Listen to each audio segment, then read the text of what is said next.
Assalamu alaikum wa rahmatullah. Good afternoon, ladies and gentlemen. May I first invite Mr. Ali Boucharbak, the General Manager of Qatar Chamber, to welcome our exceptional guest, Professor Dr. Mohamed Abdel Wahab. السلام عليكم ورحمة الله وبركاته. أسعد الله صباحكم جميعا. الحين أظن مساء يعني طابت أوقاتكم أحسن. يسرني أن نرحب بكم أجمل ترحيب في غرفة قطر، ونتقدم بالشكر والتقدير للأستاذ محمد عبد الوهاب، والشكر موصول لكم جميعا. الحضور الكرام، يشرفني مشاركتكم هذا الحدث القانوني الهام الذي يتناول التحديات التي تنشأ عن إجراءات التحكيم، سواء كانت في نطاق وسياق القانون القطري أو اختيار دولة قطر كمركز للتحكيم. لا شك بأن مركز قطر الدولي للتوثيق والتحكيم يولي اهتماما كبيرا بنشر الثقافة والتوعية بمزاياه وفوائده، ليصبح للتشريعات والقوانين قبولا وتأثيرا إيجابيا لدى الشركات وأصحاب الأعمال والأفراد. مركز قطر للتحكيم يبذل جهودا كبيرة لإبراز دور الوسائل البديلة في حل النزاعات والتحديات التي تعترض القضايا القانونية، ويقوم المركز بعقد المؤتمرات والندوات والدورات المتخصصة التي يقدمها خبراء محليين ودوليين. وقد نفذ المركز العديد من إجراءات التحكيم والوساطة، تجاوزت نسبة 40% من المنازعات خلال العام الماضي 2023، وكان له دور فعال ونشط في إجراءات التحكيم للشركات وأصحاب الأعمال. الحضور الكرام، الآن وبكل اعتزاز أدعو سعادة الأستاذ الدكتور محمد عبد الوهاب ليتحفنا بما لديه من مهارات وتجارب عملية وقانونية. وختاما أرجو أن يحقق لقاءكم هذا النتائج المرجوة، والسلام عليكم ورحمة الله وبركاته.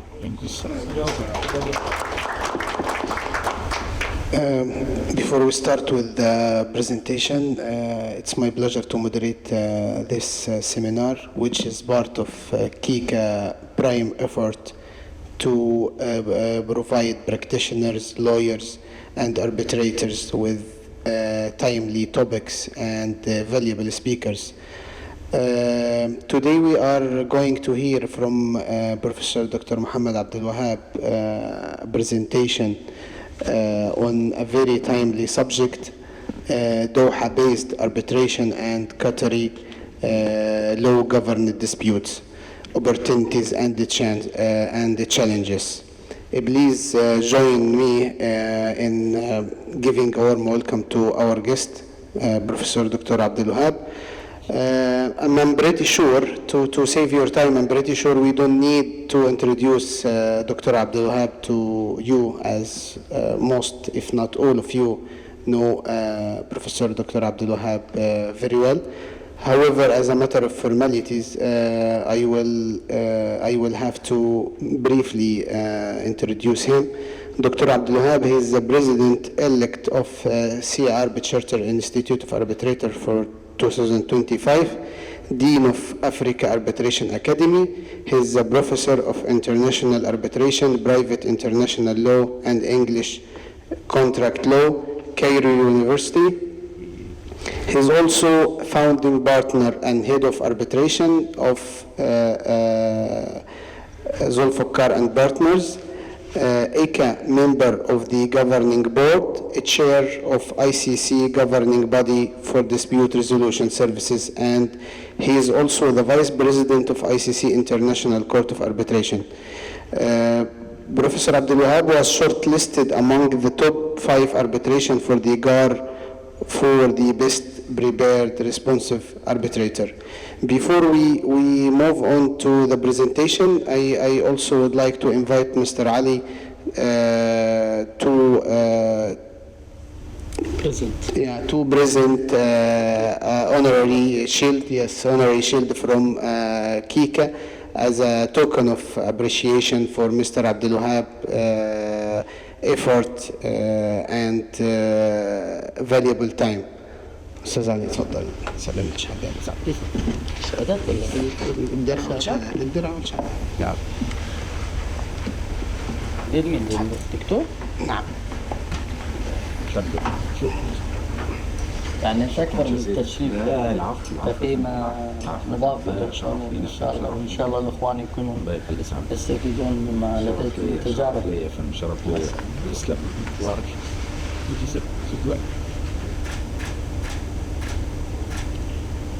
وهذه هدية من تواضع غرفة قطر. تذكرنا لما تيجي المغرب. لا العفو، عندما أشكر حضرتك شكرا هذا جزيلا. طبعا التراديشنال ما له هذا التراديشنال من زمان كانت بالطريقة هذه. شكرا جزيلا. شكرا. ونراك على خير. أنا أستاذن لنا طبعا ارتباطات أخرى. شكرا. أشوفكم إن شاء الله على خير. أنا اسمحوا لي أن عندي ارتباطات أخرى.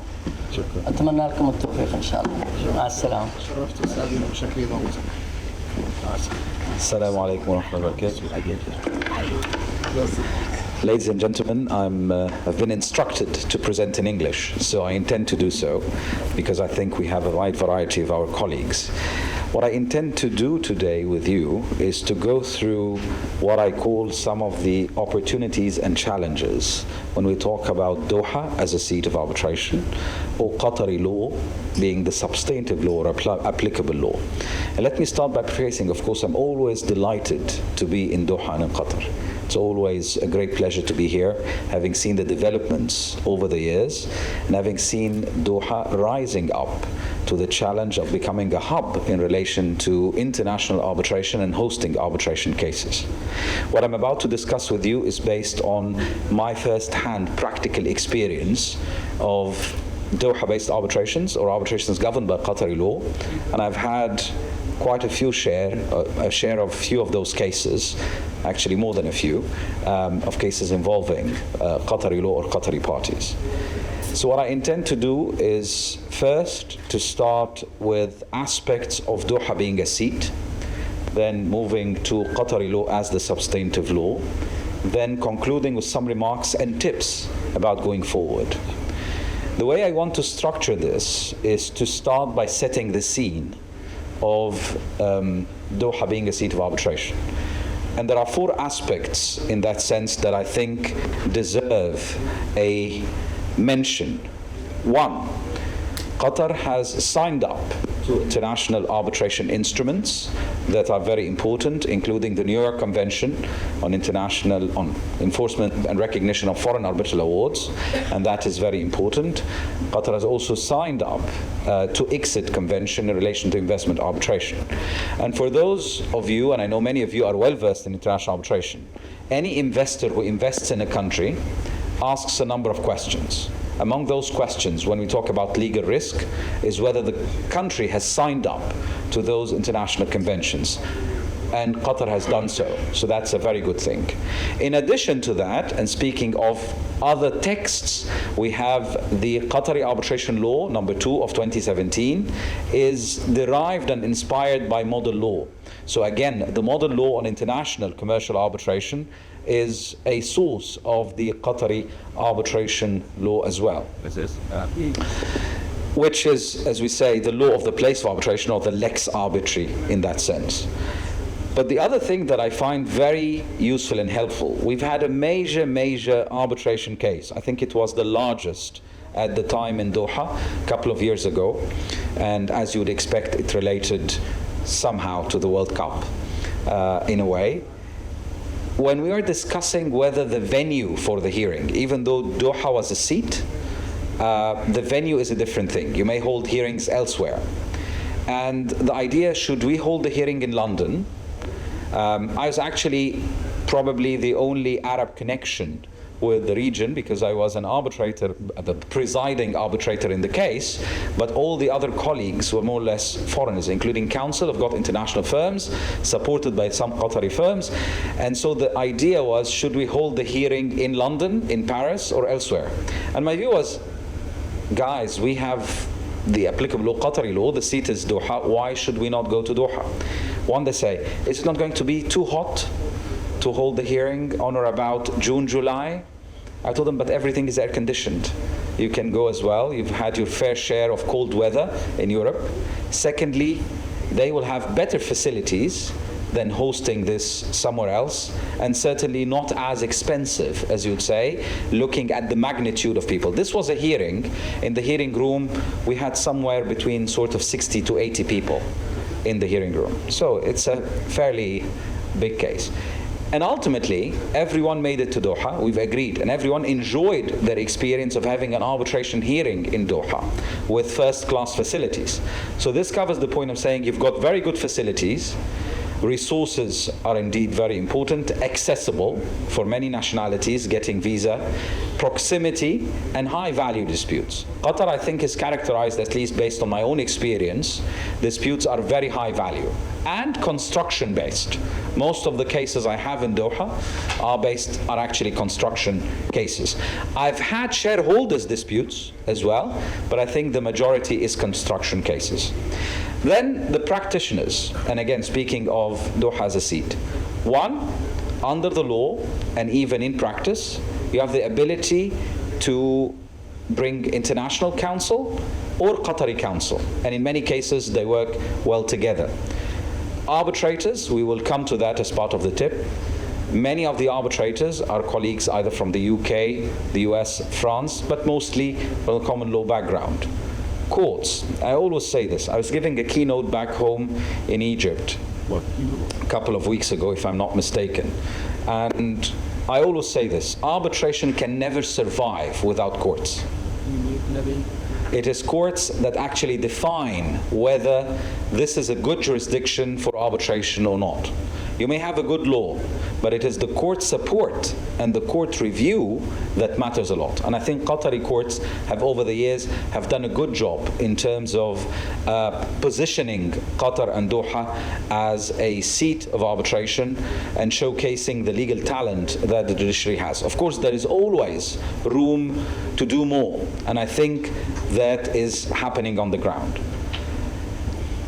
But if I take more of a deep dive into speaking of Doha seated arbitrations, and as you know, when it comes to the seat, you may agree to the QICCA rules, like the Qatar International Arbitration Centre rules, which is again a very good centre, and we're privileged to have Dr. Khalid with us today, who runs the centre. But you may also wish to have LCIA, ICC, whatever. The rules that you carry with you is fine. But what really matters as well is the applicable law on the procedure to that extent.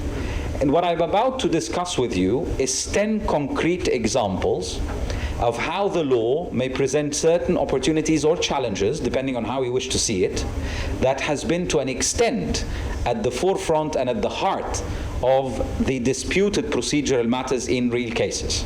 And I present this to you as a potential opportunity if the legislative reform is going to yield a revisit of the Qatari arbitration law, then perhaps these points ought to be considered. So to start, one, of course I'm going to present the Arabic and the English so that the speakers have them together. One, arbitrations throughout our region is perceived as an exception, and people take that lightly. In the modern world of international trade and commerce, and in developed seats of arbitration, be it London, Switzerland, Paris, Hong Kong, Singapore, arbitration is not considered an exception. It is an alternative choice to courts. And the effect of this is important, because if you perceive arbitration as an exception, you're going to construe that narrowly. You're talking about multi-parties or joinder of third parties, again, that's going to face some challenges. And that is becoming exceedingly problematic, because no less than 40% of international arbitration cases now involve multiple parties. So I think we need to rethink the idea of arbitration being an exception that ought to be narrowly construed or perceived with suspicion, because the reality of modern commerce today is that this is the most prominent dispute resolution process available to people doing business. So I think there must be a change in the mindset to perceive arbitration as an alternative that cannot survive without courts and the judiciary, but at the end of the day, it's not really an exception anymore. And then we go to the provisions. So the first one, talking about the promulgating provisions, and I'm sure in many cases this surfaces. So I want you to imagine the situation. You have a project, a construction project, for example, a shareholders agreement, and energy disputes over gas pricing. I'm talking about the areas where Qatari disputes may arise. But they have agreed to that contract effectively more than 10 years ago. The arbitration law was not there yet. It only came into effect to 2017. So when the parties agreed, the idea of having the approval of the Prime Minister was not there. But the law says that it shall apply to any ongoing arbitration that enters into force. So some of the questions that arise in practice, how should we deal with it? At the time, there was no prime ministerial approval by the law, but now it applies to any arbitration ongoing. Is that approval required? Now, of course, tribunals and people may have different analysis, but one way to look at it, which I think is the legal way, is that this approval relates to the consent to arbitrate. And when you talk about consent, it is always a function of the time when that consent is expressed. And at the time, this was not the requirement. So you cannot later import a requirement that was not existing at the time to suggest that there is no arbitration agreement. And that again links to the idea of whether it is an exception or not. But this is one of the areas that continues to surface in cases. And I think we will continue to see that in many cases as long as you had contracts predating the arbitration law. So that's the first area. The second one relates to Article 7.3 of the law itself, which is basically the in writing requirement. You'll find that the in writing. Now, Egyptian law, just like Qatari law, requires an arbitration agreement to be in writing, otherwise it is invalid. However, there is a misconception. Some people think that in writing means it must be signed. We have to distinguish between the signature and the written requirement. An arbitration agreement could be in writing, but it may not be signed, because Qatari law itself accepts that an agreement should be exchanged through exchanged communications in any way, including electronic means, which I think is a great opportunity, because this puts Qatar at the forefront of many laws acknowledging the idea of electronic means. But here's the twist. In one of the cases that I've seen, it was argued by one of the parties saying, look, in order to have a consent electronically, there must be proof of receipt. And I want to draw your attention to that. When we talk about consent, you require acceptance, not proof of receipt. So imagine a situation, one party sends you the arbitration agreement by email with evidence of the agreement being sent and received. But does that evidence consent by the other side approving the arbitration? Not necessarily, unless you import other legal doctrines like circumstantial silence. But the problem is, would circumstantial silence fly as an acceptance when the legal system considers arbitration to be an exception? A big question mark, and that's why you have some disputes. So I wonder, if you look at the law, whether you're looking at evidence of receipt or evidence of consent to arbitrate. But there is one innovation under Qatari law that again is interesting, which is Article 7.4. And it says an arbitration agreement would be considered in writing if it is alleged by the claimant that there is an arbitration clause. So you make in your submission, in your notice of arbitration, for example, or your statement of claim, that there is an arbitration agreement. The other party appears and does not dispute that and discusses the merits. That constitutes an agreement, and that's fine. And this provision, by the way, is distinctive of Qatari law in a way compared to other jurisdictions. Now, the problem that we've had in one case is the following. One party alleged that they had agreed with the other side to arbitration, but the other party is not participating in the arbitration.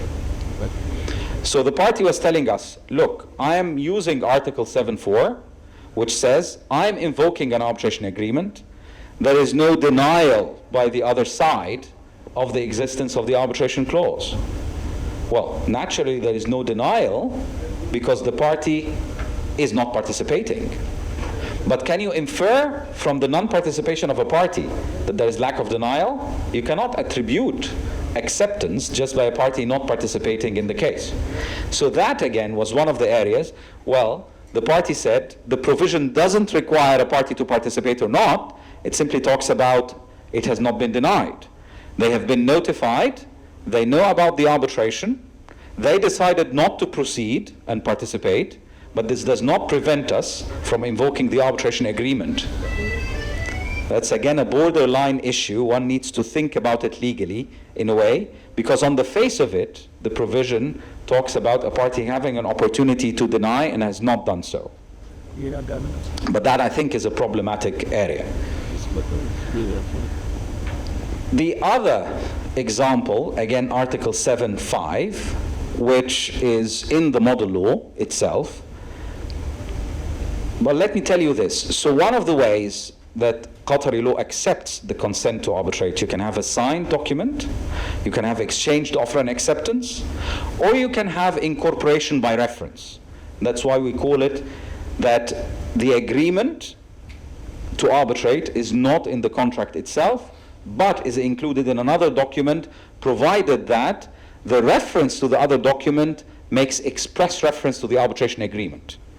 So if you have a contract that does not include arbitration, but refers to another agreement between the parties, as a matter of law, the reference to the other agreement without expressly referring to the arbitration clause, remember the idea of exception, does not mean that you have an arbitration clause. There must be an express reference. But the issue is as follows. We have that provision in Egyptian law, but we have another provision. Many of the cases are construction cases, and in most construction cases you have FIDIC types of contracts. So as a matter of Egyptian law, for example, and many other countries, you have a provision which says if you adopt the model or standard terms of agreement, that includes the arbitration clause. So if you take FIDIC as is, this means you accept the arbitration clause in it. But Qatari law does not have a provision on standard terms. It has that provision only. And so the question has arisen in one of the cases where the parties, there was a letter of award, no specific agreement, saying we award that project in accordance with the FIDIC Red Book, 1999. And the dispute between the parties was, you've made a reference to the FIDIC Red Book, but you have not made an express reference to the arbitration agreement included in the FIDIC Red Book. And the Qatari law requires that there must be an express reference. So as a tribunal, we had to decide whether that fulfills the test of a consent to arbitrate or not. But on the face of it, it shows that you need an express reference to the clause itself, because you don't have that standard term or clause that exists in other laws, which says if you adopt a template agreement, that applies to its arbitration provisions as well. In addition to this, and this is one area that people find very interesting and at the same time very difficult, many arbitrators from different parts of the world, certainly colleagues from the UK, France, Germany and others, always ask the question, because they've heard about the case where arbitrators have been subject to prison sentences and stuff. Irrespective of the facts of the case, this creates fear to an extent. And so they always say, are arbitrators immune from being sued in a jurisdiction?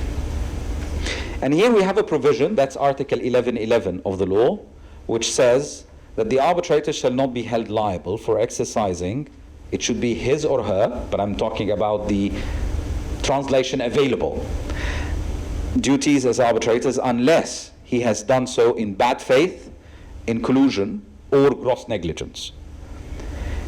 And these highlighted parts are a bit problematic, because how do you define bad faith? How do you define gross negligence? For example, is the manifest non-application or the improper application of a law, Qatari law provision, would that amount to gross negligence? So these concerns threaten the idea of having Doha as a seat. And that, I think, is important. And here the way to do it is that you need more judgments construing and telling users how the courts apply those notions of bad faith or gross negligence.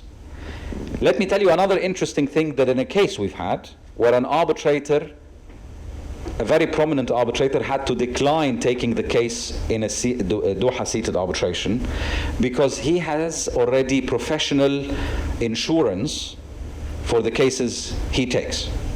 And the professional insurance only covers and expressly mentions that it would not apply if the immunity is not only against fraud. So fraud is the one that they would accept, saying that an arbitrator would be liable for fraud. But anything short of that, his insurance coverage will not cover.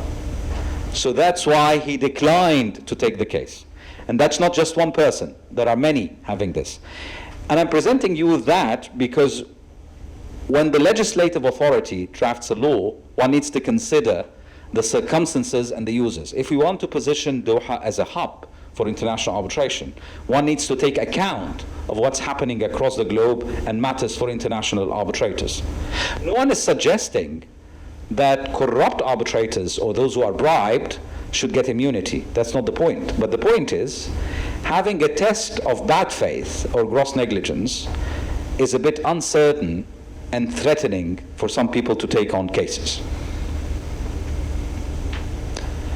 Then we have the other provision, which is Article 16. And this is a very interesting provision.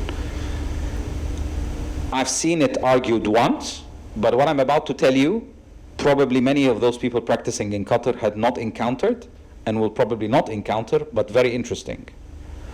So under Qatari law, you have, under that law, the tribunal may have objections to its jurisdiction or admissibility. These are pleas made to the tribunal. The tribunal can decide them in bifurcated proceedings, which means you divide it to liability and quantum, for example, and decide on the question of jurisdiction first. Or they can decide on jurisdiction and admissibility in the final award. So the tribunal has this option. But the interesting part is the following. The parties had in their arbitration agreement reference that despite the seat being Doha, that's in the agreement, the jurisdiction will not be decided by Qatari courts. See, that's very awkward. I see people thinking about it. And the reference was this provision, because this provision said, once that plea is dismissed, you have within 30 days from the date of notification of dismissal to bring your case, appeal, it says, although, by the way, the correct version in Arabic should not be an appeal, because you're not appealing the decision. You're challenging or setting aside the decision before the other authority or the competent court. The other authority is defined under the law. The legislative authority thought about the other authority as an arbitral institution. But the other authority could also be any authority that you confer jurisdiction on to decide these matters of jurisdiction. So the parties decided in an arbitration agreement to take that out from the jurisdiction of Qatari courts, despite being the seat, and on these matters to grant another court, it was a European country, the authority to look at that by their agreement.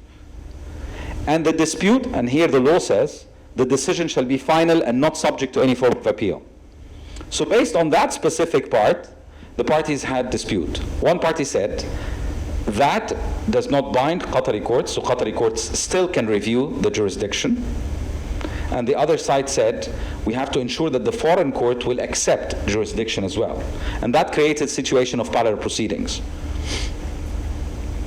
Now, I'm not aware of a decision by Qatari courts construing how that provision will apply, But it suffices to say it's one of the interesting challenges and problematic provisions because it gives the possibility, according to the law, of taking the jurisdiction to decide a plea on jurisdiction or admissibility from the courts of the seat to another entity. And that would be very interesting to see how Qatari courts will deal with that, and to see whether, if you decide to amend your law in the future, whether that provision needs to be considered or not. The other provision that is also important, and I've seen once in practice people making use of it, rules of evidence. In our part of the world, there's always this dispute about should we apply, for example, the IBA rules, the Prague rules, or the Code of Evidence in the local jurisdiction. The innovation brought about by Qatari law, which I think was not really intended when it was drafted, it says that while considering and subject to the provisions of this law, the parties can agree, of course, on the procedures, including rules of evidence. Now, the problem is the following. Rules of evidence could be substantive and could be procedural. They're not just purely procedural. But the law seems to package it as the rules of evidence at large as rules of procedure. Fine. Which then have to be followed by the tribunal. But that's if the parties agree. What if they do not agree? And this was the case I had. The parties did not agree on this. But one party said, we want to apply the IBA rules on taking of evidence. Now, under the IBA rules on taking of evidence, where we had version 1 in 1999 and then 2010, which is the current applicable one, these rules themselves, which are considered soft law instruments, said these are for guidance that the tribunal and the parties can agree on its application. So it is not mandatory application. And the other party said, we do not agree to applying the IBA rules of evidence. So the party invoking the IBA rules of evidence said, we are relying on paragraph 2, which says that the arbitral tribunal may, subject to the provisions of this law, which includes the rules of evidence, apply the procedures it deem appropriate. And when we look at the two provisions, the two paragraphs in the same provision, it seems that the law treats the rules of evidence as procedural. And so this gives the tribunal the authority to apply rules like the IBA, even when the parties have not agreed to its application. That is an innovation, and that is interesting and helpful to many tribunals. But the parties need to be aware that the law itself affords the tribunal this authority to do it. Now, whether the tribunal exercises that or not is a function of each an independent case. But the reality is, it is possible, according to the law, for a tribunal to do this, despite the objection of a party in that sense. Whether it is wise to do that or not is something different. The other one that I faced in one of the very high-profile cases, we're talking about a cross of more than 800 million US dollars case, was an interesting one. So I need to explain that because in reality, so it relates to a huge construction project in Doha. Now, that was a dispute between the contractor and the subcontractor. So there's the employer, the main contract, and then there is the subcontract between the contractor and the subcontractor. Now, for whatever reason, the contractor and the subcontractor agreed in their arbitration agreement that the subcontractor, if it is a respondent in an arbitration, so if the contractor commences the arbitration, the subcontractor has no right to bring a counterclaim against the contractor unless there is a pending case with the employer relating to the scope of the subcontract works. So you are barred from bringing a counterclaim in that sense. And the situation was so litigious and disputed between the parties that it led to the following. One party said, we want to bring counterclaims and it is our right to bring a counterclaim. But the arbitration clause doesn't give that right. And so you can go to courts. They said, oh, but if we go to courts, our counterclaim would be it will be problematic because the tribunal is looking at the main claim and then the court's looking at the counterclaim. That's not proper administration of justice. And they relied on that provision in the law, 23.2, saying that the respondent shall during the period submit a written statement of defense, that's fine, and it may include any counterclaims related to the subject matter of the dispute or in order to set off, even though the English language says offset, but anyway, set off in that sense. And set off as a matter of law, be it Qatari law, the defense or the plea of set off, is a mean to extinguish an obligation. So that relates to a right of defense in a way. And there's always a problem for arbitral institutions. Would you consider a set-off as a counterclaim that requires adding further fees, or is it part of a right of defense that does not require payment of fees? But that's for another day. But what happened in that case, we as a tribunal had to decide whether in light of that provision, you cannot prevent a party from making a claim for set-off, bringing a counterclaim in that provision.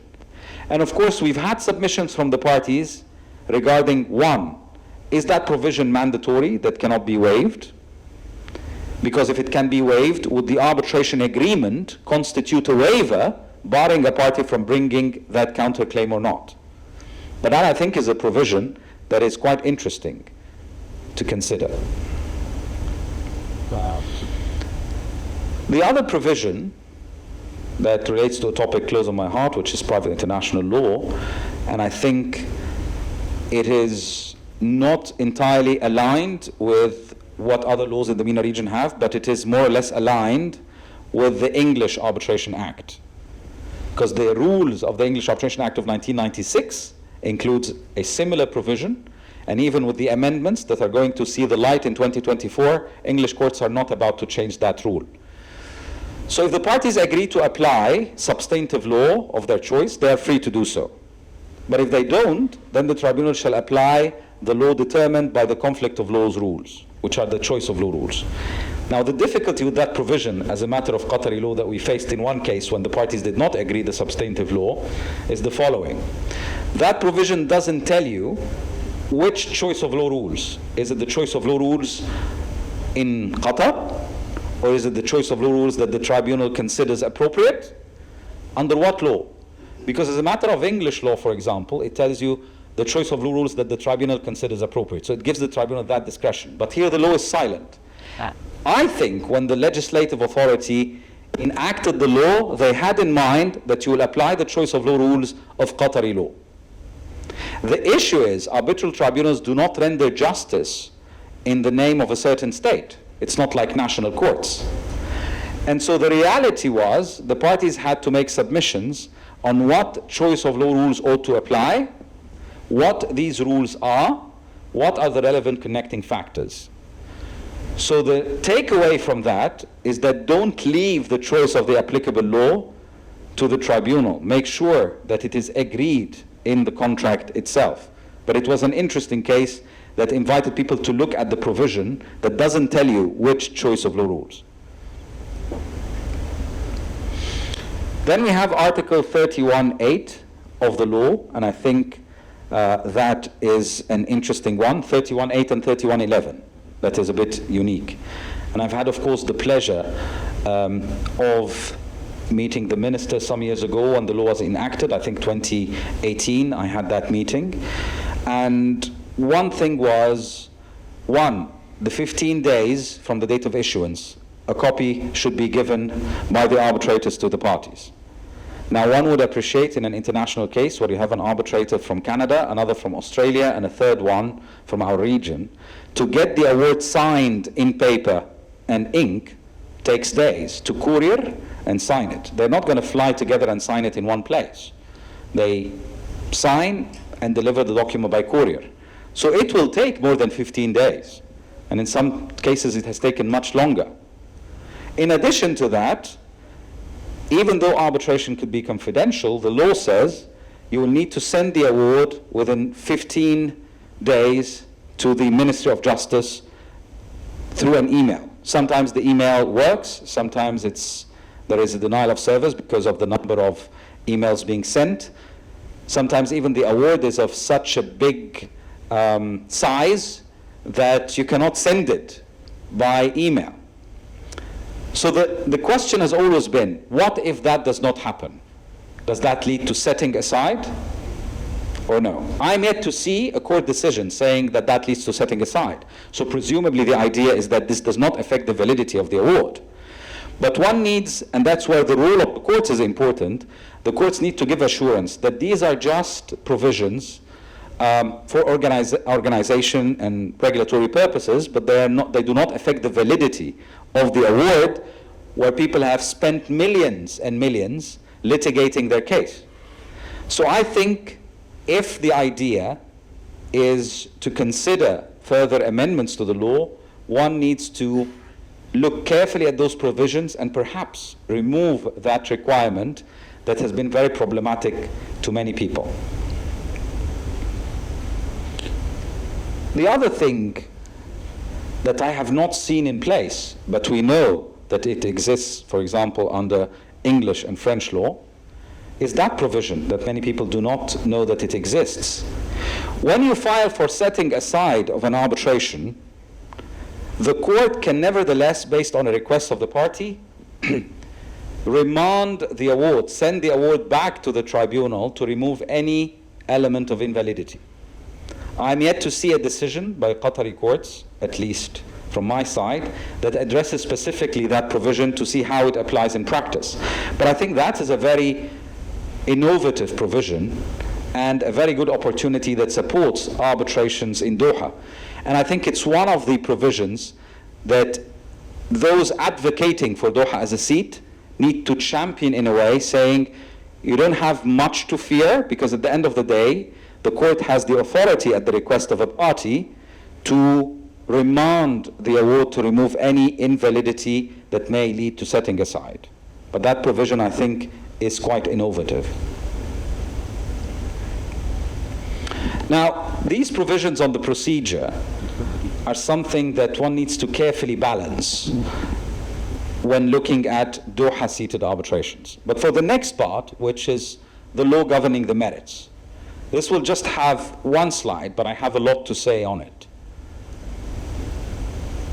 Many of the arbitration cases subject to Qatari law are pleaded by non-Qatari counsel, and are even pleaded by non-civil law counsel, who are very capable counsel, but some of the concepts like good faith, abuse of right, estoppel from a civil law perspective, Sharia-based principles, all these may be alien to counsel pleading the case. Now, there is a benefit, of course, of using legal experts, of co-counsel on Qatari law and others. But it is interesting to see that in the majority of cases I've been sitting on, in fact, the overwhelming majority, if not all, most are foreign counsels. Some of them, of course, are very good and very capable. But one has to look at two things. One, how do you establish the principles of the applicable law, which is Qatari law? Is it through submissions or expert evidence? Those who have a common law background would normally prefer, when you're applying the law of jurisdictions like Qatar, Kuwait, Egypt, France, whatever, to use legal experts. So you bring in a legal expert who puts in a legal expert report on legal principles, gets to be cross-examined in an arbitration hearing on those principles. And of course, as one would expect, the other side will bring in a legal expert.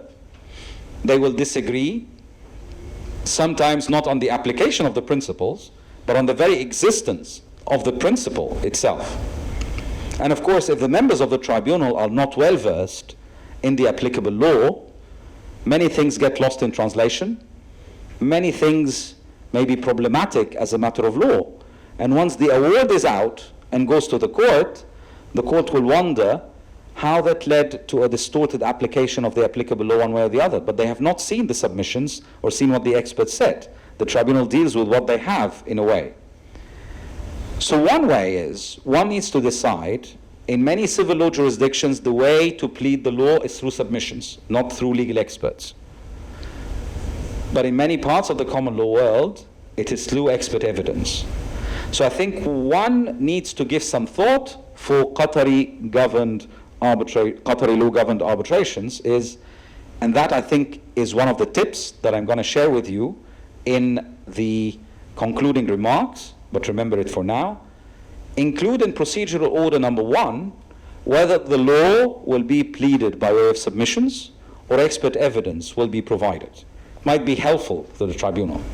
And I think it might also be helpful for the tribunal to get an idea about the CVs of those people who are going to act as legal experts. And legal experts do not need to be lawyers with the right of audience before national courts. It needs to be someone who understands the law and is familiar with the law of that jurisdiction. The other one is the Qatari law principles. It is almost standard in any arbitration that we have that the following issues arise, and I always enjoy them when sitting as an arbitrator or prosecuting the case as counsel. We have decisions from Qatari courts. Now we're talking about Qatari law being the applicable law to the merits. So this is the law that the tribunal will apply. Just like courts in many parts of our jurisdictions, we don't have the doctrine of precedence, the common law doctrine of precedence. So the judgments by the courts have a persuasive value, especially if it is the Tamyiz or the Court of Cassation. It has a lot of weight. But it is not strictly, in accordance with the English doctrine of stare decisis, binding precedence per se. And this comes, interestingly, because the judgments by the courts do not go into tens of pages. It is just few pages. And so the question arises, when you get a principle, let's say, the principle of good faith, but it is rendered in a decision involving labor law or agency, whereas this dispute is a construction dispute. In cross-examination, counsel will always try to distinguish the case on the facts, to say that principle does not apply because the facts are different. This is the common law type of doctrine of precedence approach of distinguishing cases on the basis of facts. Whereas in many civil law jurisdictions, you set out the principle and then you apply it to the facts of the case. So the principle will not change depending generally on what type of dispute you would have. But it is always interesting because some of the principles that may arise may be related to a specific sector. So one needs to navigate his or her way carefully into understanding the nuances of Qatari law principles and how the courts approach that and how to read a judgment in civil or in a common law context, in Qatari, in Sudani, in Egyptian, in Brazilian, in Chinese. That I think is important.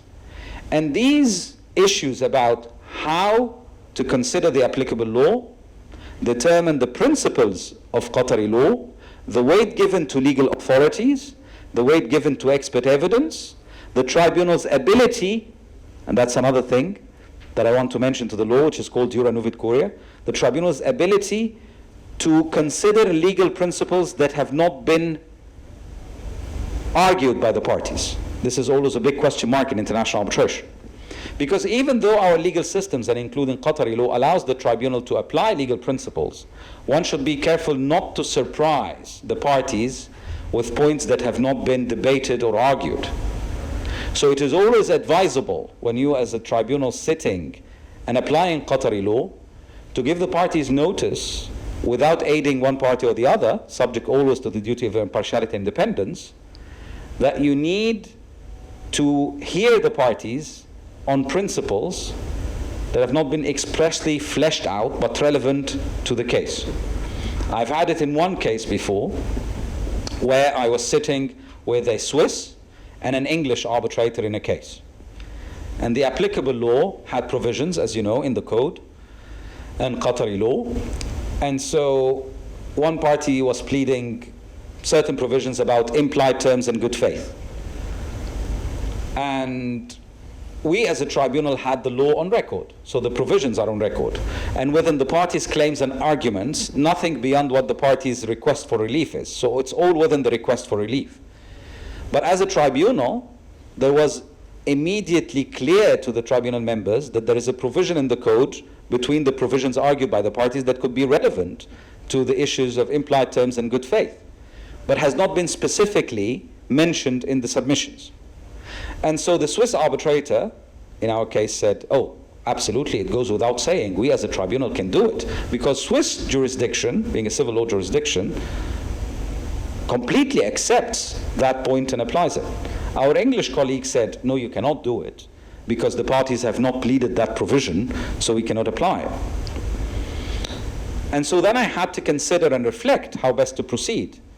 And so I thought the best way to proceed, remember it's international arbitration, we don't need to be conscious of the parties' expectations.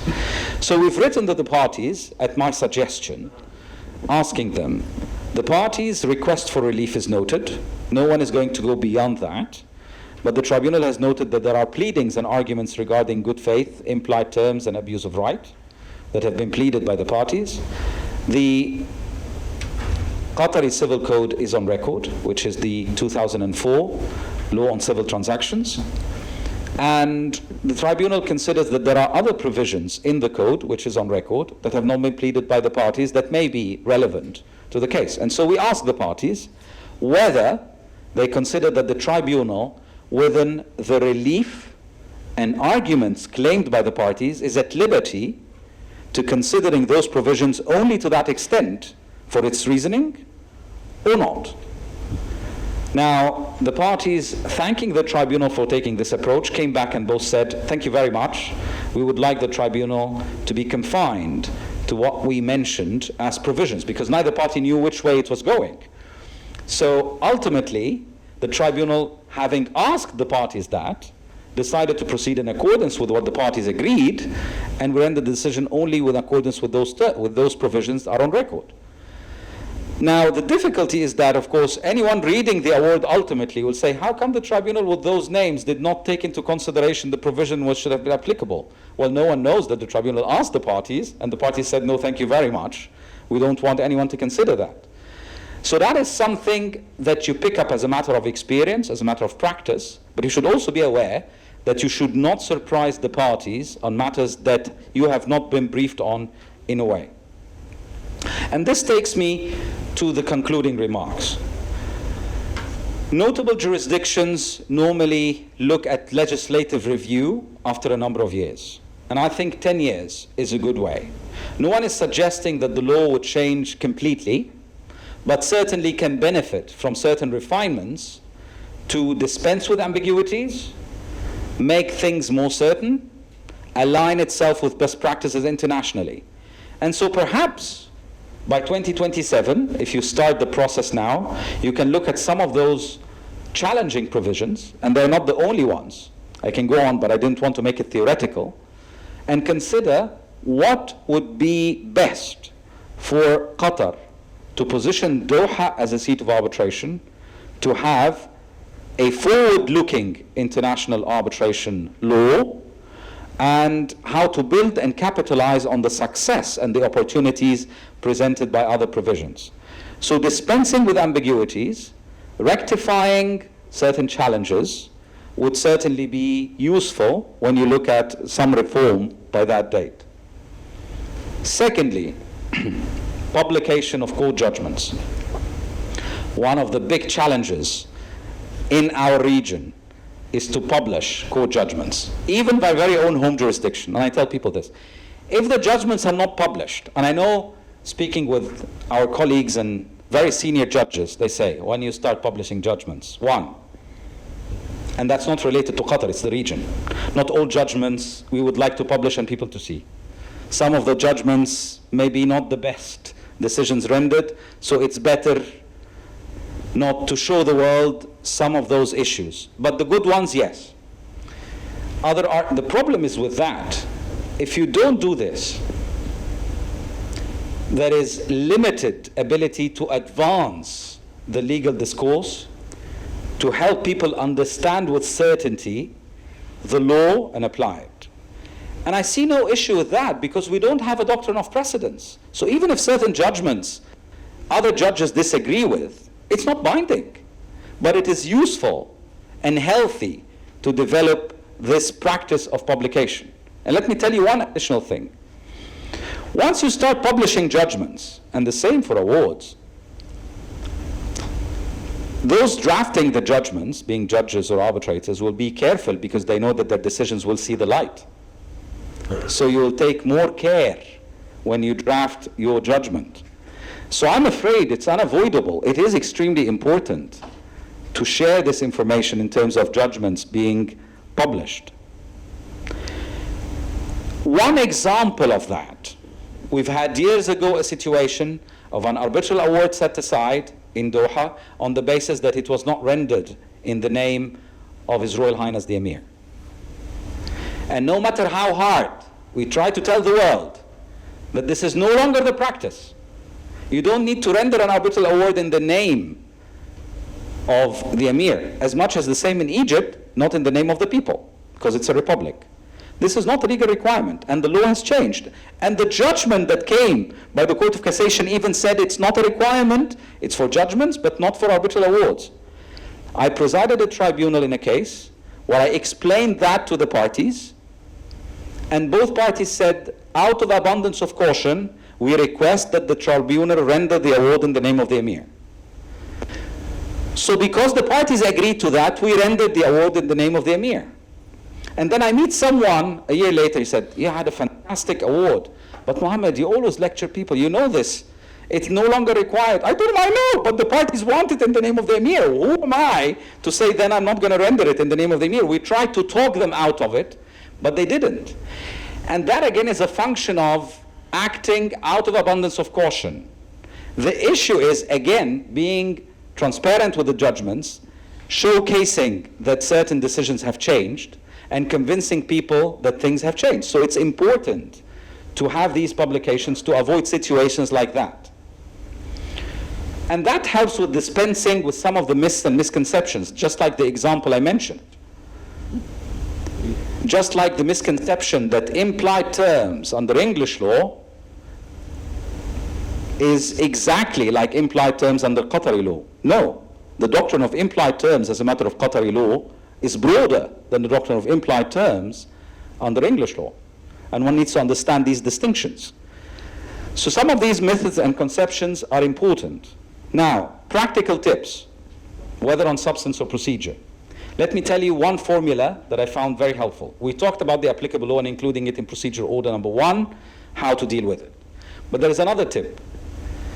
Because of what I have seen in some of the cases, either based in Qatar or governed by Qatari law, in the very beginning, in one of the very high-profile cases currently seated, I've asked both counsel to do the following, and it worked out well. I've actually pushed them to do that, and then later on they appreciated this. I told them, before we start the arbitration, as in the submissions, I mean, I want both counsel to agree on the specific provisions of the Qatari arbitration law that they consider to be mandatory and overriding the applicable institutional rules. I say, why do we need that? I told them, because at the time when you start taking a deep dive into the case, either party will have certain position about certain provisions that will be mandated by their positions in the case, and I want from the very beginning that you sit together objectively and consider, and there are few, there are not many, which provisions of the arbitration law is mandatory and overrides any procedural provision. They did that exercise.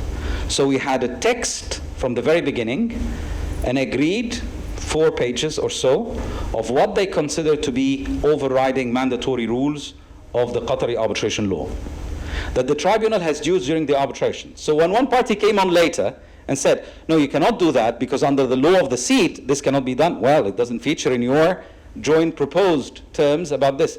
Ah, yes, we forgot. I told them, okay, what is the basis for forgetting it? Because you both considered that. And the same thing happened for the other side. And that helped. And later on, this reduced time, saved money, allowed the tribunal to focus on the substantive issues in dispute, because at the very beginning, neither party knew which provisions that they would have an issue, but they have taken an objective position on these provisions that are mandatory. And I think that worked out well in a way. So this is an additional tip. The third tip I will leave with you is, if you decide, and I personally have developed a protocol to that effect, that I don't just impose on the parties, it is subject to the parties' agreement, is the approach to applying the law, not just in terms of expert evidence or whatever. If there is a legal matter or a legal provision within the framework of the relief, are the parties expecting the tribunal to take that into consideration and apply it, or to be confined to the parties' submissions? Legal authorities, if the tribunal identifies a more recent judgment by the Qatari Court of Cassation than what the parties have used, are we at liberty to use that as part of our reasoning or not? A legal authority, how you deal with that. So all these elements, while in the beginning may raise new issues to consider for the procedural order, but it does save a lot of time going down the road and ensures that the parties will proceed with their case in full transparency with the tribunal, managing everyone's expectations, dispensing with side disputes that do not serve the interests of anyone, save time and money, and ensure that the tribunal is not surprising the parties one way or the other, and ultimately getting it right when it comes to the merits of the case.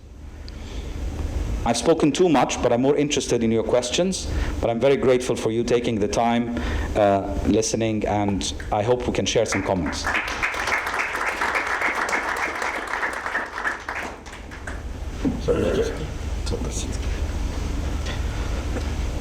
Thank you very much, Dr. Abdel Wahab, for this interesting, outstanding presentation. And if any one of you has a question, I'm sure Dr. Abdel Wahab would be happy to answer them.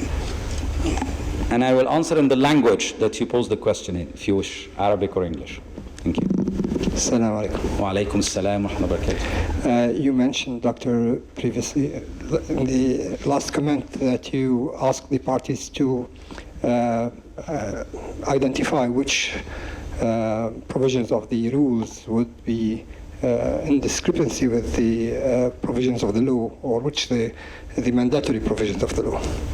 So what if they missed, in fact, a mandatory provision of the law? Would the tribunal, I think the tribunal has an obligation to abide by the mandatory provisions, because otherwise they might then raise an issue in challenging the award.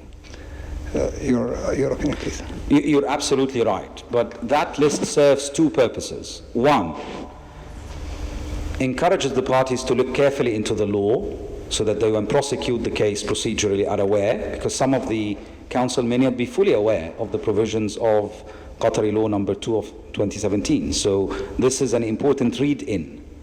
Secondly, it has a prohibitive effect, because counsel is going to think twice, 3 times, 10 times before invoking something different from what they consented to, unless there is a strong reason to do so. Whereas if you don't have that, anyone can say anything at any time. Now, I only do that in very, very high-profile cases. I mean, if it's a normal case, no need to do it, and you wouldn't expect much. But the third point, as you say, it's perfectly right. The tribunal will be bound one way or the other. That's why that list was a work in progress. So some of the parties, for example, included a provision that we as a tribunal had a CMC, a case management conference with them, telling them that provision is not mandatory, even though you both agree it is not mandatory. But if you both agree on its application, the tribunal will be bound by it, but it is not mandatory as a matter of law. And we've had another provision when they said it is non-mandatory, and we told them, by the way, there is a decision by Qatari courts which refers to that or considers that to be mandatory. So yes, that is true. But I think that is very helpful as guidance for tribunals who are not well versed in Qatari law. Sometimes tribunals may have arbitrators who may be sitting for the first or second time on Qatari cases and may not be even familiar with the laws of that jurisdiction. And then that will pose a problem, ultimately, when it comes to setting aside. So in a nutshell, you're right, the tribunal will be bound, but at least in the very beginning, it helps the parties be put on the right path when looking at those provisions one way or the other. It is not entirely 100% bulletproof, but certainly reduces, to a large extent, the disputes going forward. Thank you, Doctor. Any other question?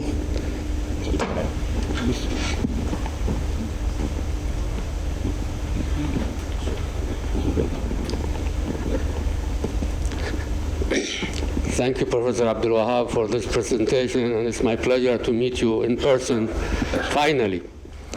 I worked with you in one webinar with Engineer Saad a couple of years ago, but it's a pleasure, actually. Two questions, Professor. Actually, two parts. One question, but two parts. And this is probably related to public policy. Now, you mentioned Article 2.2 of the arbitration law, which requires the Prime Minister approval for public projects, administrative projects. Now, I know for confidentiality you have not mentioned how you decided on the cases, and normally, what do? Do you bifurcate the proceedings and wait to decide the jurisdiction, whether you have a jurisdiction, and also how this will affect probably maybe the challenge later of the award? This is one part of that public policy, but I will come to the other one after you answer this question, if you don't mind. Of course. So on the first part, I'm very grateful, and it's a pleasure to meet you finally, sir. It is the mutual privilege, of course. Now, on this point, and speaking on, you mentioned public policy. I see this as the consent. It's a function of the consent and capacity to arbitrate. And the point is very simple. In the number of cases where this was raised, it is more likely that the parties agreed to bifurcate. So they themselves thought that the question was important, worthy of bifurcation, rather than leaving it until the end. So if the parties agree to bifurcate, it makes life easier for the tribunal, and the tribunal will proceed and consider accordingly. Now, what if the parties do not agree to bifurcate? Well, there are a number of things. One, the tribunal can suggest to the parties to be guided by the CIArb protocol or guideline on bifurcation of proceedings. So it sets out the criteria and the parameters for bifurcation. If they agree, then we apply those parameters. If they don't agree, then I think what guides the tribunal in bifurcating, and I know lawyers always like to say it depends, because it gets us off the hook, but it is the reality. One, will it reduce time and cost, or will it be more costly? If it reduces time and cost, then yes. Secondly, are the legal questions raised in terms of bifurcation when it comes to this Prime Minister approval, are they distinguished from the facts of the case, and so they can be decided separately, or will that require a deep dive into the factual matrix of the case? That's the second consideration. The third one, is it manifestly clear that the lack thereof would lead to invalidity, and so it is better to save time and cost? So these considerations will drive the decision as to whether to bifurcate or not. One recent example in a very, very high-profile case, I was telling Councillor and Dr. Khalid about this, is that, and I think Saad knows it as well, we've had a very high-profile case where the whole case, which is a mega arbitration case between a Qatari state entity and a foreign party, it all centered about whether an arbitration agreement exists in the first place or not. And it was not primarily about prime ministerial approval, that specific case, although it featured. It was one of the arguments. But the argument was there any arbitration agreement in the first place? Because there was a letter, and the contract itself included reference to Qatari courts. It was an interesting mess. But the interesting point about that, when they talked about the Prime Minister approval, and that's how we got to know, is that there are certain sector-specific laws in Qatar which require ministerial approval, not a Prime Minister approval. And so there you had a tension between a contract at the time. One, is it an administrative contract or not? Which is in itself something that needs to be considered. Secondly, if it is an administrative contract that predates the law, is the Prime Minister approval required, or is it the approval of the competent minister under the specific law would suffice? And thirdly, if the tribunal finds one way or the other, we were sitting in a different seat. The seat of arbitration was not Doha in that case, even though it was a Qatari law-governed case. The seat was actually a European country. And that European country takes a very liberal approach to consent to arbitrate. And so we had to look at the tension of the place of arbitration versus the place of enforcement, which is Doha. And then ultimately we looked at those factors. We have had 4 legal experts on the issue of consent to arbitrate in that case. 2 Qatari and 2 from that foreign jurisdiction. And then ultimately the tribunal unanimously decided in a certain way. But that shows how important that issue is. Now, in that specific case, the parties agreed to bifurcate because they found that the question of consent to arbitrate is important and central. Now, the final point I would say, if you bifurcate and render a decision, then the other party has 30 days, according to Qatari law, to bring it to the court to decide. But that same provision tells the tribunal that, of course, if you decide that you have jurisdiction, there is consent, you're not bound to stay the arbitration until the court decides. You can proceed with the merits, and then the court can decide, which is a very good provision under Qatari law as well. So I hope I answered the first part. What's the second part? Excuse me. They took it. No, please.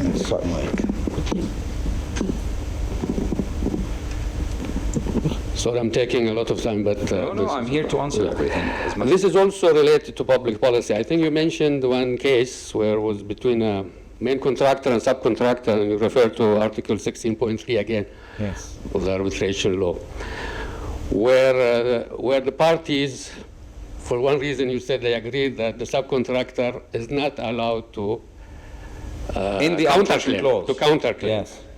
Now, I personally had to deal with a case, not arbitration, litigation, where again this came up as a public policy that is against the Constitution to deny a party of justice.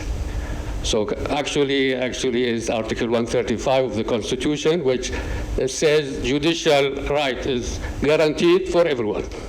So nobody can stop them. Now, I don't know again how you handle that. You cannot, of course, tell us. But I just need your views on this. Thank you very much. No, of course. Thank you so much. Now, that provision is interesting because on the face of it doesn't sound like mandatory. It says a party may. And the construction of the party that says we want to invoke it says may is my right. No one can take away that right from me. Ultimately, as a tribunal, we looked at everything. We actually construed the arbitration clause because there was a degree of ambiguity. It was a 3 pages arbitration clause. So we looked at those 3 pages and we said there was a degree of ambiguity, and in light of the ambiguity, Article 16.3 kicks in. And so because of that, they're entitled to bring the counterclaims in the arbitration. But this doesn't mean that the counterclaims will be successful. They are just procedurally admissible for the tribunal to hear them. And I think everyone lived up with that decision and it was no issue. But in another interesting case that I had, was that a party was barred from proceeding to arbitration without a completion certificate in the project. So the clause said you cannot proceed to arbitration without having that completion certificate. And of course, the debate was a party can withhold the completion certificate to prevent you from going to arbitration. Speaking of 135, which was pleaded in the case, saying, well, by their very own action, they withheld the completion certificate, and that renders that condition invalid because it is conditional upon their very own approach, let's say. And as such, it does not fly because we have the right to proceed with arbitration. That was one aspect. The other aspect was that, is that a jurisdiction-based argument, or is that an admissibility argument? Because people tend to confuse jurisdiction and admissibility quite often. And so the tribunal had to take a decision as to whether it can proceed or not. Now, on the face of it, if a party wants to prevent the other from proceeding to arbitration, then it must be abundantly clear that that is the intent. So in no way can the arbitration be commenced unless there, and then it becomes a question of jurisdiction. So these issues always arise. And I think that's always a function of innovation in drafting arbitration clauses. In many instances, many of these clauses are drafted by non-disputes lawyers, who then pass this on to the disputes lawyers. So it's basically someone is cooking the cake and another people are eating it. And if you don't like it, it's going to be a big problem. And if you have not accounted for the various scenarios as to the proper drafting, ambiguity will spawn its own web of disputes that will consume so much time and money.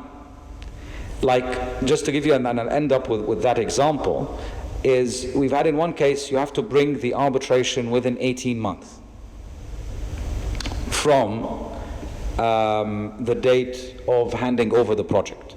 And there is a whole dispute about when the handing over happened. There is a further dispute about what type of claims would these 18 months. The 18 month relates to a jurisdiction of the tribunal. Now, the parties even had a disagreement about the 18 month applying to commence the arbitration, or the arbitration should conclude within 18 months.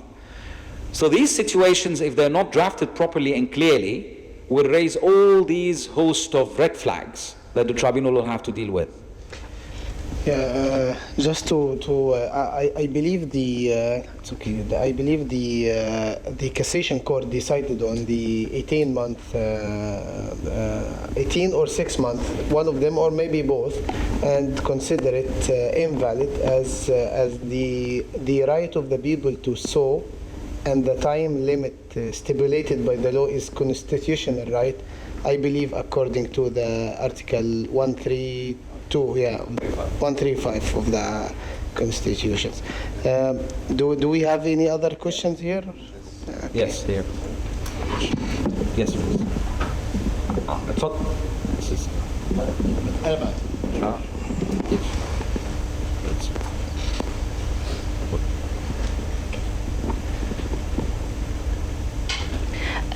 How about the enforcement? Particularly in Qatar, it has been affected by uncertainty of often inconsistent decisions by Qatari courts, and also the subject of dispute was the actually correctness and of interpretation of the contracts themselves. Is there any progress also going on? Thank you. Well, thank you very much. Of course, I cannot speak on behalf of the Qatari courts, but I think one needs to be very careful when you talk about inconsistencies to give precise examples. Because the reality is, and people think about that in a very interesting way, say, it's always easy to say there are inconsistent decisions, but have you looked at the specificities of each case to see whether there are inconsistent decisions or not? One would hope, if there is any inconsistency, you say, that there is always, and I think in the Court of Cassation, always a chamber to unify the principles and ensure consistency of those principles. And I know that sometimes that is very sensitive, because one chamber may render a decision, another chamber renders another decision, and they say, they are colleagues, and it's very difficult for us to say that they are wrong and we are right. But that's the whole idea of unifying the principles. And it is important, as I mentioned earlier, if any jurisdiction wants to position itself as a hub or a prominent seat for arbitration, to have predictability and certainty as to outcome of the cases. So I think there is a lot of progress that I have seen at least happening. For example, decisions about whether you render the award in the name of someone or not. Secondly, public policy, clarifying what constitutes public policy. Thirdly, whether the arbitral award did not include the nationality of the arbitrators. All these matters have proven not to be matters of public policy or mandatory rules that would invalidate the award. So it is a work in progress, and things are changing. And I think one of the things that are very useful, at least, for example, countries like Mauritius, which is another developing country that I can give as an example, Mauritius have done the following. They have put in a circuit within the Supreme Court dedicated to arbitration matters. So any arbitration related matter would go to that circuit or chamber. And that then centralizes the decision making within that chamber, builds sufficient expertise and experience, and then the judges rendering the decisions will be consistent in the decisions in a way, and it signals to the international community that arbitration of such an importance to the country that we've dedicated a chamber to deal with those matters. So perhaps that's something could be considered as well if Qatar thinks that is appropriate. Thank you, Doctor. Okay, last question we have here. الله يمسكم بالخير جميعا. طبعا أنا محمد أبو عقلة عضو مركز تحكيم في نقابة محامين فلسطين ومركز غزة. طبعا أنا شكرا كثير. أنا بتشكر الإخوة الأعزاء في غرفة قطر للتجارة والصناعة والإخوة في مركز قطر الدولي للتوفيق والتحكيم والدكتور طبعا المتألق اللي بنسمع عنه كثير واليوم أول مرة قابله الدكتور محمد بشرف فيه كثير والإخوة الزملاء موجودين حاضرين. طبعا أنا ما عندي سؤال بس والله أنا بتقدم بالشكر الجزيل إلى هذا اللقاء وهذه الندوة الرائعة والموضوع اللي تناولته. يعني الموضوع هذا من أهم المواضيع اللي هي إخضاع مواضيع التحكيم أو قانون التحكيم للقانون المحلي في الدولة.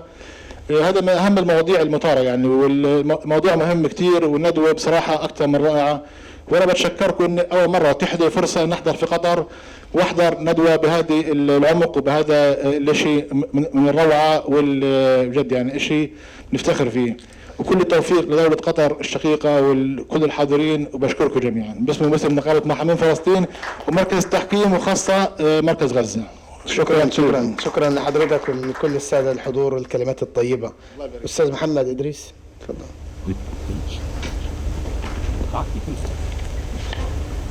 Shukran, Ustaz Khalid. Thank you so much, Professor Mohamed. My question is again related to the approval of the Prime Minister. I believe you may have already responded to this question, maybe partially. But my direct question in relation to this particular point is, who has the right to raise the challenge related to the approval of the Prime Minister? Is it the governmental entity or is the private party company? And from a practical perspective, in the tribunals, how does tribunals are dealing with this challenge when it's raised? Thank you so much. Thank you so much. That's an excellent question. Let me tell you, this is part of the problem that we have exported to certain countries in the MENA region, including Qatar. We have had that in Egypt since 1994, since the arbitration law, except that we don't require Prime Minister approval, we require ministerial approval. And the other difference is that no delegation. Here you have delegation. So the reality is the following. One, in international arbitrations seated outside Qatar, international tribunals normally would not be concerned about that issue because it only applies when you talk about the arbitration law here. But what people miss is that we tend to say that the arbitration law of any jurisdiction is only about procedure. Now I'm gonna shock you all, that's not necessarily correct internationally. Because one thing, arbitration agreements regulate consent, and consent is a matter of substance, not procedure. And so this is a matter of consent. Now if you tell me, and I will candidly tell you, when you look at consent to arbitrate, one always needs to look at the timing of the contract to conclude what type of consent is needed. That's a standard principle in all legal systems. And so a contract that predates the arbitration law, one needs to look at the consent required at the time.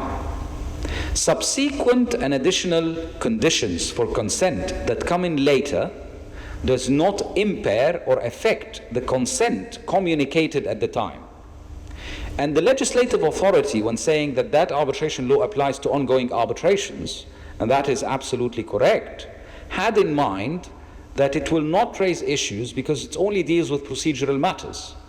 So no one contemplated that consent would be applied retroactively to contracts. In fact, that would run against Qatari constitution about retroactive application of the law. So that is a straightforward answer. I'm not running away from that. That's at least my view. You measure consent at the time. Tribunals do not sympathize with local law-based arguments that inhibit a party, or, let me put it other ways, that enables a party to rely on its own mishaps or wrongdoing. So, normally the provision is drafted neutrally and it doesn't say who. But I can tell you, based on my experience in other jurisdictions, normally it is the administrative authority that secures that consent. And we have had in my home jurisdiction decisions saying, previously, that the absence of getting that consent raises administrative liability but does not affect the validity of the consent to arbitrate. That is no longer the law in my country. The law in Egypt now says it will be invalid. So Egypt, and previously we've even had disagreements between the Conseil d'Etat, the administrative courts, and normal courts. Now they both united and they said, you don't get the ministerial approval, the arbitration agreement is invalid. And since 2015, this has been consistently the case law. I would discourage Qatar from proceeding in that direction. And hopefully maybe we will change our course as well. Because the reality is, for international tribunals, if you invoke local law content that is purely based on your own wish to get a consent or not, these will not be admissible and will be refused as an argument. But if you are in an arbitration seated in Doha, you have to comply with the procedural law. As I mentioned, the easy way, let me tell you how the Saudis have done it, for example. In Saudi Arabia, they require similar approvals for government contracts. So what they have done recently, since 2019, is that the government issued a circular and a letter saying that they consent to arbitration. Now they limited that to the FCIArb, so the Saudi Arbitration Centre. So if you arbitrate with the Saudi Arbitration Centre, it comes as a package with your consent. So one of the benefits, maybe for the Qatar Arbitration Centre, you want to choose Qatar Arbitration Centre, there is government consent already standing and approved. That's something interesting, a gift to you. So that the Saudis have done that, and it works. You don't need to go anywhere because they've given that consent. Now, if you want to use any other arbitral institution, you still need to get that consent. Thank you very much, Professor, for this outstanding presentation. Hoping the legislator and the people in charge taking into their account this very potential remarks and comments. And thank you all for joining us today. Thank you very much on behalf of QICCA board and QICCA management for you, for Dr. Abdel Wahab. شكرا جزيلا. شرف لي. شكرا. شرفنا.